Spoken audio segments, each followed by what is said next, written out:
அது அந்த காலத்தில் இவ்வளோ அழுத்தங்கள் எல்லாம் சமாளிக்கக்கூடிய ஒரு ஒரு மனப்பான்மை இருந்தது. இருந்தாலும் இன்றைக்கும் எவ்வளவோ பேர் நல்லா வாழ்ந்துட்டுருக்காங்க. நம்ம பாசிட்டிவாக இருக்கிறவங்கள பார்த்து சந்தோஷப்படணும், கஷ்டப்படுறவங்கள பார்த்து அவங்களுக்காக வேண்டிக்கணும். இது ஒரு 2 மனங்களுக்குள்ளே இருக்கிற ஒரு ஒரு ஆத்மார்த்த அன்பை பொறுத்திருக்கு. ஒரு வீட்டில் ஒரு கணவருடைய சப்போர்ட் இல்லாமல் ஒரு பெண்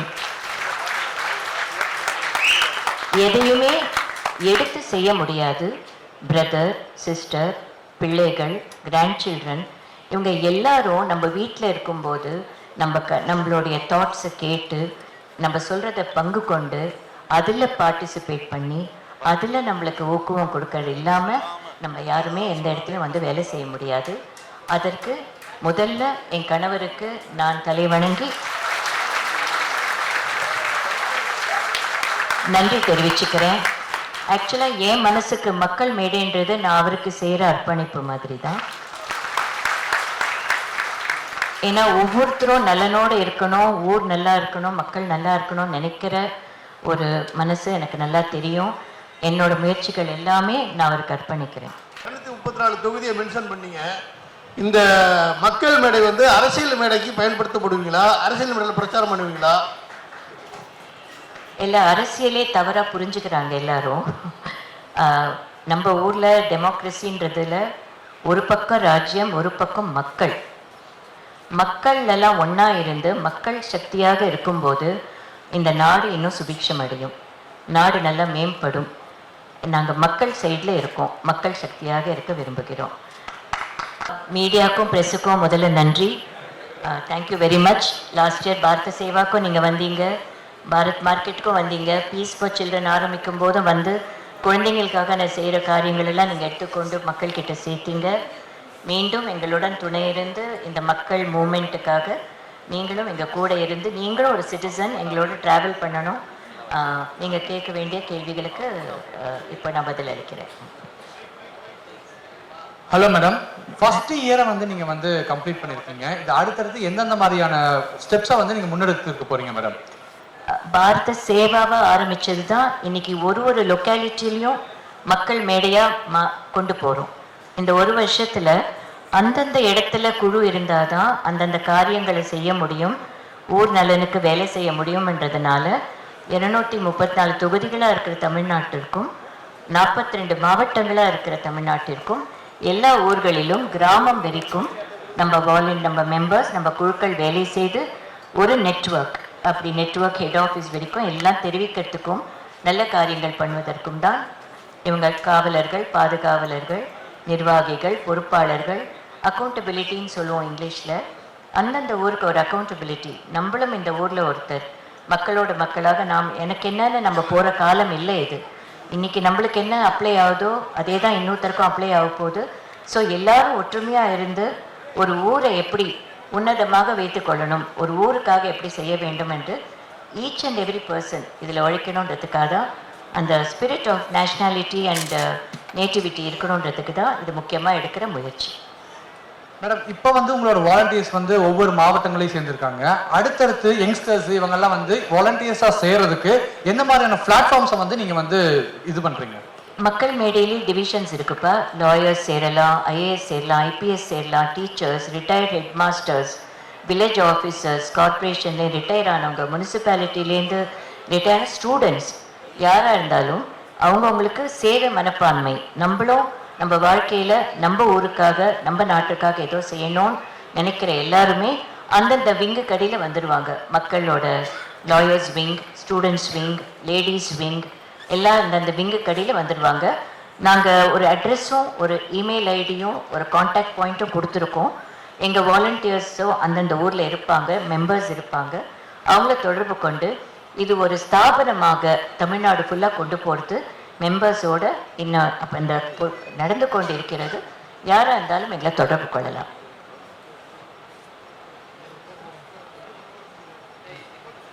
மேடம், 234 தொகுதியை மென்ஷன் பண்ணீங்க. இந்த மக்கள் மேடை அரசியல் மேடைக்கு பயன்படுத்தப்படுவீங்களா? அரசியல் மேடையில் பிரச்சாரம் பண்ணுவீங்களா? எல்லா அரசியலே தவறாக புரிஞ்சுக்கிறாங்க எல்லாரும்.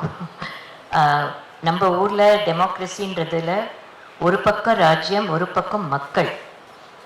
மக்கள் எல்லாம் ஒன்றா இருந்து மக்கள் சக்தியாக இருக்கும்போது இந்த நாடு இன்னும் சுபிக்ஷம் அடையும், நாடு நல்லா மேம்படும். நாங்கள் மக்கள் சைடில் இருக்கோம், மக்கள் சக்தியாக இருக்க விரும்புகிறோம். அதை எப்படி ஒருத்தர் கொண்டு போய் எங்கள் கூட கலெக்டர்ஸ் பாரத் சேவாவில் ஒர்க் நாங்கள் அப்ரோச் பண்ணும்போது ஒர்க் பண்ணுறாங்க, லோக்கல் ஆஃபீஸர்ஸ் ஒர்க் பண்ணுறாங்க.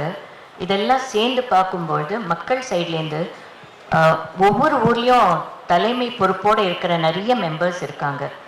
லோக்கல் லீடர்ஸ், அதாவது அந்தந்த ஊருக்கு தலைமைன்றது ஒரு பண்பு, அது ஒரு போஸ்ட் இல்லை, அந்த பண்பு அது ஒரு பொறுப்பு. தலைமைன்றது ஒரு பொறுப்பு, அது ஒரு போஸ்ட்டோ ஒரு ஆஃபீஸில் கொடுக்குற ஒரு மெடலோ கிடையாது. அக்கௌண்டபிலிட்டி, ரெஸ்பான்சிபிலிட்டின்றது ஒரு பொறுப்பு.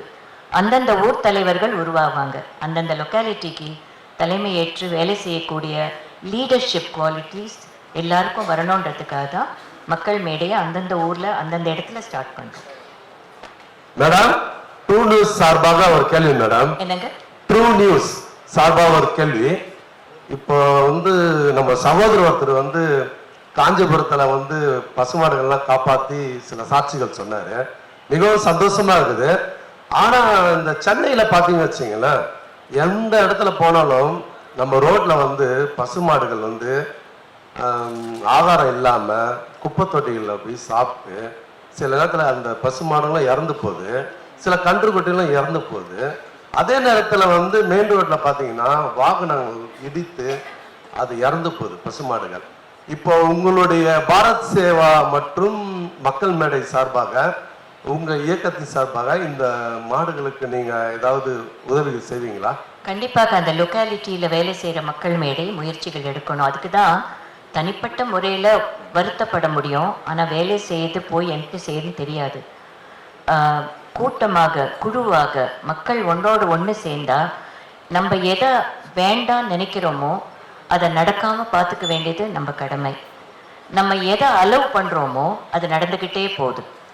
நம்ம எதை தவறு நினைக்கிறோமோ அதை தடுக்கிற முயற்சிகள் நம்ம மக்கள் சக்திக்கு வரணும். மக்கள் ஒன்றாக சேர்ந்தா இது செய்யலாம், செய்யக்கூடாது, செய்ய விடக்கூடாதுன்ற முயற்சி மக்கள் கிட்டேந்து வரணும். அதனால தான் மக்கள் ஒன்றாக சேர்ந்து மக்கள் மேடை உறுப்பினர்கள் சேர்ந்து ஒரு ஊருக்கு எது தவறு நினைக்கிறோமோ அது நடக்காமல் பார்த்துக்கொள்வது நம்மளுடைய முயற்சி. மேடம், 60+லயும் இவ்வளோ இண்டிபெண்டா சோஷியல் ஒர்க் இவ்வளோ அழகா பண்றீங்க. ஃபேமிலி சப்போர்ட் உங்களுக்கு எவ்வளோ கிடைக்குது மேடம்? அவங்க உங்களுக்கு எவ்வளோ சப்போர்ட்டிவா இருக்காங்க? Thank you very much. இது விமன் எம்பவர்மெண்ட் கேள்வி மாதிரி. தேங்க்யூ. அவங்க சப்போர்ட் இல்லாமல் எதுவும் நடக்காதுங்க. இன்றைக்கு நான் முக்கியமாக எல்லாரும் வந்தப்புறம் சொல்லணுன்றதுக்காக வெயிட் பண்ணிட்டு இருந்தேன். எங்கள் விவசாயிகள் எல்லாரும், ஒரு வீட்டில் ஒரு கணவருடைய சப்போர்ட் இல்லாமல் ஒரு பெண் எதையுமே எடுத்து செய்ய முடியாது. பிரதர், சிஸ்டர், பிள்ளைகள், கிராண்ட் சில்ட்ரன், இவங்க எல்லாரும் நம்ம வீட்டில் இருக்கும்போது நம்மளுடைய தாட்ஸை கேட்டு நம்ம சொல்கிறத பங்கு கொண்டு அதில் பார்ட்டிசிபேட் பண்ணி அதில் நம்மளுக்கு ஊக்குவம் கொடுக்கறது இல்லாமல் நம்ம யாருமே எந்த இடத்துலையும் வேலை செய்ய முடியாது. அதற்கு முதல்ல என் கணவருக்கு நான் தலை வணங்கி நன்றி தெரிவிச்சுக்கிறேன். ஆக்சுவலாக என் மனசுக்கு மக்கள் மேடைன்றது நான் அவருக்கு செய்கிற அர்ப்பணிப்பு மாதிரி தான். ஏன்னா ஒவ்வொருத்தரும் நலனோடு இருக்கணும், ஊர் நல்லா இருக்கணும், மக்கள் நல்லா இருக்கணும்னு நினைக்கிற ஒரு மனசு எனக்கு நல்லா தெரியும். என்னோட முயற்சிகள் எல்லாமே நான் அவருக்கு அர்ப்பணிக்கிறேன். திருமண வாழ்க்கையில ரஜினி சார் உங்களுக்கு ரொம்ப சப்போர்ட் பண்றாருன்னு சொன்னீங்க சோஷியல் ஒர்க்குக்கு. 45 ஆண்டு கால திருமண வாழ்க்கை எவ்வளவு அழகா அந்யோன்யமா இவ்வளவு ஆண்டுகள் கழிச்சு சந்தோஷமா இணைந்து வாழ்றீங்க இல்லையா? இப்ப சமீபத்துல 2 வருஷம் 10 வருஷத்துல இருக்கிற கப்பல்ஸ் கூட டிவோர்ஸ் கேட்கறாங்க. இந்த 45 ஆண்டுகள் ஒரு பெரிய விஷயம். இந்த ஒன்னா இருக்கிறதுக்கான சீக்ரெட் என்ன, அதோடைய தேவை என்ன மேடம்? அது என்னை பொறுத்த வரைக்கும்ப்பா ஒருத்தரோட மனப்பான்மையை பொறுத்திருக்கு. அது மட்டும் இல்லாமல் சூழலை பொறுத்திருக்கு. நம்ம பொதுவாக எதையுமே சொல்ல முடியாது. ஒருத்தரோட வாழ்க்கை வித்தியாசமானது. ஒருத்தர் ஒரு நபர் லைஃப் அப்ரோச் பண்ணுற விதம் வித்தியாசமாக இருக்கும். அவங்கவுங்க இருக்கிற சூழல், அவங்களுக்கு கிடைத்த அனுபவங்கள், அவங்களுக்கு கிடைக்கிற நல்லது கெட்டது எல்லாத்தையும் வச்சு பக்குவமாக கொண்டு போகிறது தான். அது அந்த காலத்தில் இவ்வளோ அழுத்தங்கள் எல்லாம் சமாளிக்கக்கூடிய ஒரு மனப்பான்மை இருந்தது. இருந்தாலும் இன்றைக்கும் எவ்வளவோ பேர் நல்லா வாழ்ந்துட்டு இருக்காங்க. நம்ம பாசிட்டிவாக இருக்கிறவங்கள பார்த்து சந்தோஷப்படணும், கஷ்டப்படுறவங்கள பார்த்து அவங்களுக்காக வேண்டிக்கணும். இது ஒரு இரண்டு மனங்களுக்குள்ளே இருக்கிற ஒரு ஆத்மார்த்த அன்பு பொறுத்திருக்கு. மேடம், இப்போ பசுமாடு பாதுகாக்கப்படணும் அப்படின்னு சொல்லியிருந்தீங்க. மாடுகளில் எல்லா மாடுகளுமே ஒரு இனத்தை சேர்ந்தது தான். பசுமாட்டை விட எருமை மாடு அதிகமாக பால் கொடுக்குது, அடர்த்தி கொடுக்குது, அது இருக்குது. அதே மாதிரி காளை மாடுகளும் இருக்குது. ஏன் குறிப்பாக பசுமாட்டை மட்டும் பாதுகாக்கணும்னு சொல்கிறீங்க? இல்லை, நாங்கள் பசுமாடு மட்டும் சொல்ல, அது ஒன் ஆஃப் த முயற்சி. அருண் இன்னைக்கு வந்திருக்கிறது அவரோட வேலையை ரெப்ரசன்ட் பண்ணி வந்திருக்காரு. நாங்கள் பாரத சேவா கூட சேர்ந்து சங்கல்பம் ஒரு ப்ராஜெக்டையும் லான்ச் பண்ணோம் போன வருஷம். உங்களுக்கு ஞாபகம் இருக்கும், குருமார்கள்லாம் ஆசீர்வாதம் பண்ணி கொடுத்துட்டு போனாங்க. அதில் கோஷாலைகள் அப்படின்னு ஒரு கேட்டகரி இருக்குது, வேத பாடசாலைகள்னு ஒரு கேட்டகரி இருக்குது, பராமரிப்புகள், கோயில் பராமரிப்புகள் எல்லாமே அதில் வரும். அந்த புரோகிதர்கள் எல்லாமே வரும். அந்த கோஷாலைகளை எடுக்கும்போது எரும மாடு, பசுமாடு எல்லாம் சேர்ந்து தான் வரும். அதில் கோன்றது சர்வ தேவதா ஸ்வரூபம்ன்றது அந்த தர்மத்துக்கு உகந்தான் இருக்கிறதுனால பசுமாடை பற்றி பேசினாங்க. அதனால எரும மாடு நம்மளுக்கு சிவன், நம்ம எல்லா பகவானையும் வேண்டிக்கிறதுல 2 மாடுகளுக்கும் சமமாக தான் இருக்குது. அது கண்டிப்பாக பாகுபாடு, மனுஷர்களுக்குள்ளே இருக்கிற பாகுபாடு மாதிரி கேட்டலுக்கு இருக்காது, கண்டிப்பாக இருக்காது. இந்த அமைப்பு ஆரம்பித்து 1 வருடம் ஆகுது. இந்த 1 வருட காலத்தில் தங்களுக்கு நிறைவாக கொடுத்த பணி என்ன? நீங்கள் என்னென்ன சாதிச்சதா நினைக்கிறீங்க? முதல்ல மக்கள்கிட்ட கொண்டு போய் சேர்க்கறது ஒரு பெரிய முயற்சியாக இருக்குது. ஏன்னா அந்த காலம் மாதிரி இன்றைக்கி ட்ராவல் அவ்வளோ ஈஸி கிடையாது. டிஸ்டன்சஸ் ஜாஸ்தியாக இருக்குது, பரப்பளவர்கள் ஜாஸ்தியாக இருக்குது. கிராமம், அதுக்கு மேலே குக்கிராமம், மலைவாழ் கிராமங்கள் அப்படின்னு எல்லா இடத்துக்கும் கொண்டு போய் சேர்க்கறது ஒரு பெரிய முயற்சியாக இருக்குது. இப்போ நாங்கள் சாதிச்சதுன்னு நினைக்கிறது எங்கள் மெம்பர்ஸ் எல்லாம் ஒன்றா சேர்த்து 42 மாவட்டத்தில் இருக்கிறவங்களையும் ஒன்றா சேர்த்துருக்கோம். அதில் மக்களை ஒன்றா சேர்த்து, எங்கள் குழு மக்களை ஒன்றா சேர்த்து நிறைய இடத்துல எல்லா காரியங்களும் மாவட்டங்களில் நடக்குது. இப்போ ஒரு ஊரில் 10 மடப்பாயின்னு ஒன்று இருக்கும், இன்னொரு இடத்துல ஒரு ஜமக்காலம் இருக்கும், இன்னொரு இடத்துல கைவினை பொருட்கள், தஞ்சாவூர் பொம்மைன்னு இருக்கும், வேறு கைவினை ஒன்று இருக்கும்.